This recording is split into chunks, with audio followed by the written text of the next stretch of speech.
Hello, welcome to Colorado Springs Hypnosis, your resource for hypnosis personal empowerment.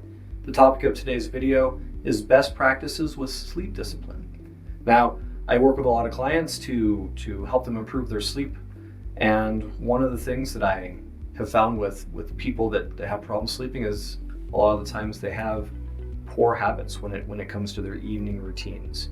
So stick around for a few minutes, and if you do have problems sleeping, some of these tips should help you improve your sleep easily and quickly.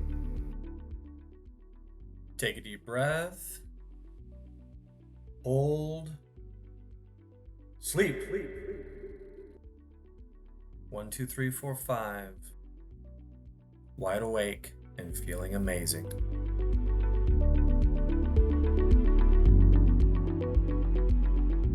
So welcome back to Sleep Habits Best Practices. And I want to start by saying that I'm going to give you several habits that you can look at and consider adopting into your evening routines. Keep in mind that I do know that all of these things that I'm going to mention will not necessarily resonate with everybody. For instance, in a little bit, I'm going to talk about drugs and alcohol. And if you're a person who perhaps smokes a lot, maybe not smoking before bed is not going to be the easiest thing for you to pick up. And that's totally okay. Even if you choose one or two of these habits to start integrating into your evening routine, it'll make it so you can start getting better sleep and you can, start falling asleep faster and benefiting from it more. So the first sleep habit I want to talk about has to do with screens, particularly phone screens, but it can also be TV screens. All right. Many people don't know that when you're looking at a screen late into the evening, it actually messes up your body and your mind's ability to create melatonin, right? So if you find yourself laying in bed, flipping through your phone, you're laying in there in the dark watching TV, you're actually making it more difficult for your body to get into the mode that it needs to.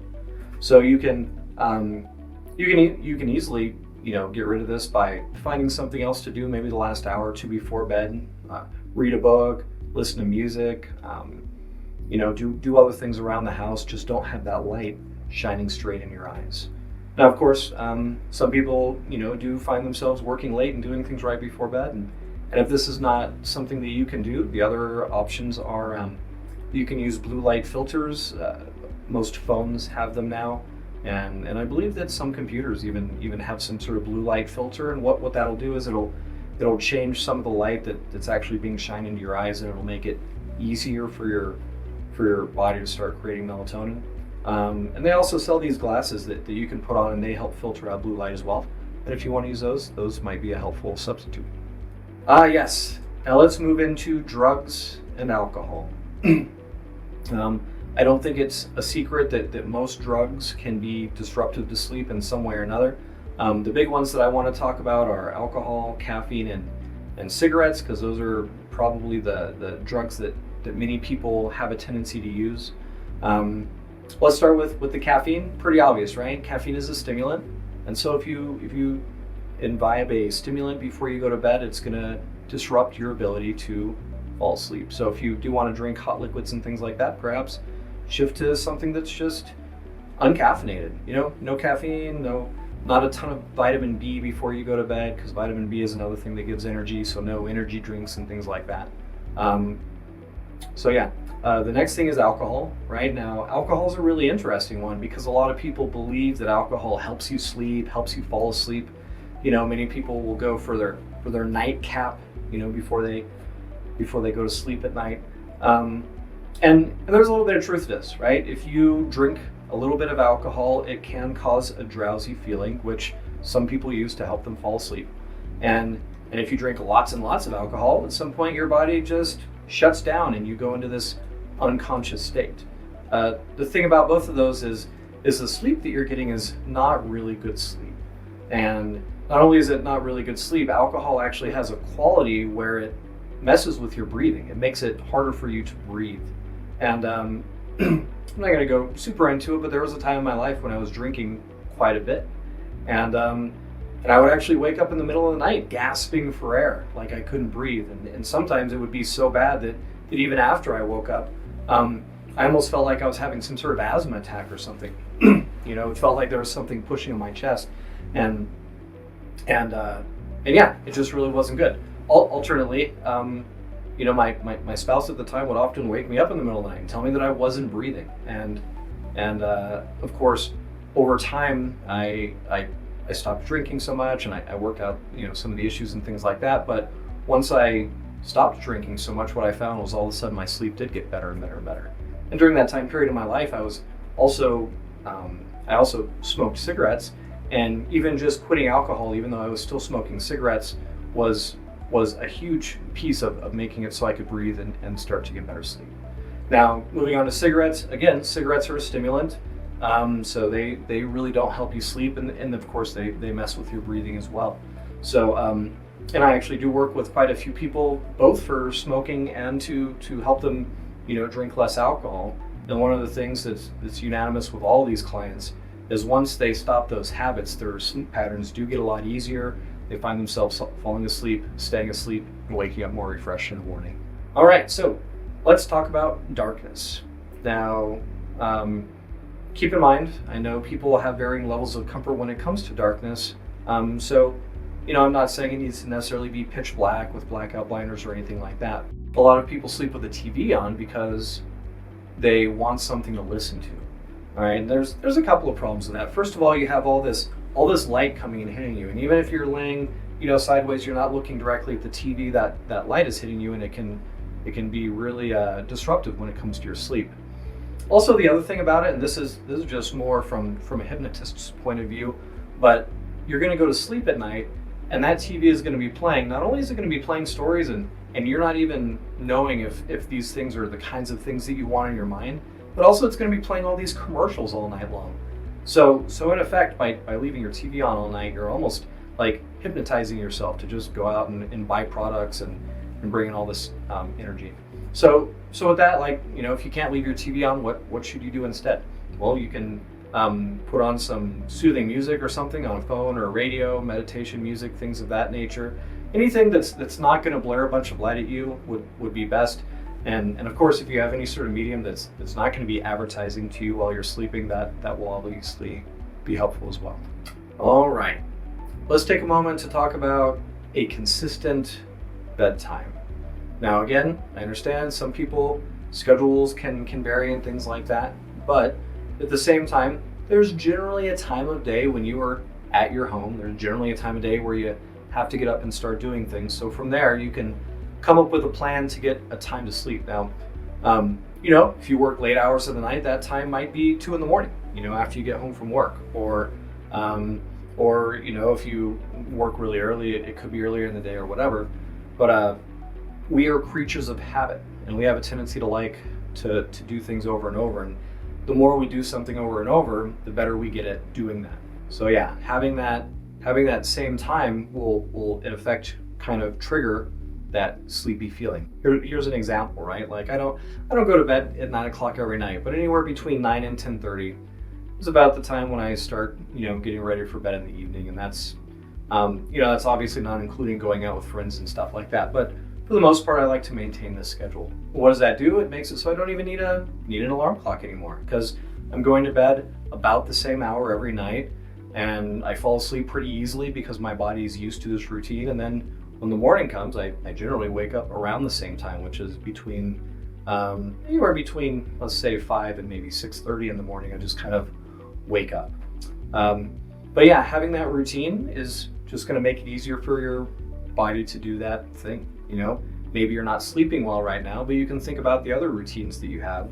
What do they all have in common? When something happens, you probably do that thing, and it's just automatic. It's very unconscious.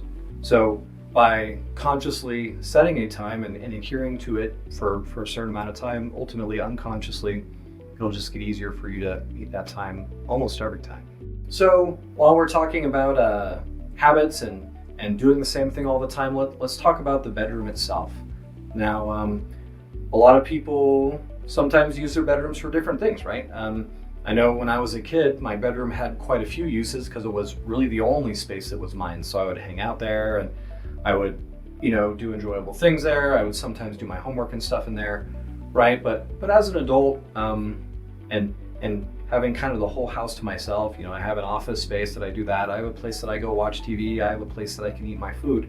So when it comes to bedtime, there are only a few activities that I do in bed. And I do have a TV in my room, and honestly, it almost never gets watched unless I'm sick, and then I'm sick in bed watching TV. But other than that, I don't spend a lot of time going to my room and watching TV for several hours before I go to sleep or anything, because then all of a sudden that puts in our mind, hey, I went and laid down in bed. Now it's time to watch TV, or now it's time to do these other things. So anything that's not inherently sleep related, or maybe an activity that may be good to do right before sleep, I would just leave that in another room of the house if you can. So next, I'd like to talk a little more about evening routines, but now instead of trying to like cut all the bad out of our evening routines, let's start to add some good that will actually help us fall asleep at the end of the night and help us wind down. So there are some really good things that you can do before you go to sleep. Yoga is a really good one. I wouldn't recommend back-breaking yoga or anything like that, but nice stretching or something like that, whatever is within your skill level. I also like to do breathing exercises or meditation right before bed. I feel that really kind of gets my mind to settle down so I can move into that state. Reading is obviously good, but going back to screens, if you're going to read, it's better to read a book or a magazine, something like that. If you must have a reading device, go back to that blue filter, make sure that you're not shooting a bunch of blue light into your eyes. Or if anyone remembers kind of like the original reading devices that came out back before they were all backlit and basically just tablets, those are actually really good for reading in the evening because they're not shining lights in your eyes. Now, of course, you're going to have some other sort of light, maybe beside your bed or something like that you'll be able to read with, but at the same time, that light's going to be off from the side. It's not going to be shining directly in your face. So yeah, any of these activities that help you wind down, help you start to relax, maybe make your eyes tired instead of making them want to be more awake, will actually help you get into a state of mind that'll help you fall asleep. So the last advice I probably have for you is just take it one step at a time and be patient. All right, if you decide to take one thing out of your evening routine tonight, and you find that maybe you don't fall asleep instantly, that's okay, right? Because as you start to develop these habits, you're also going to be developing skills, and that skill is going to be geared towards helping you fall asleep easier. I listed a lot of things today, and if you're hyper motivated and everything, you might you do drink and smoke and look at your phone and sleep with your TV on and do all these crazy things. You might say, oh, I'm just gonna quit doing all of it right now.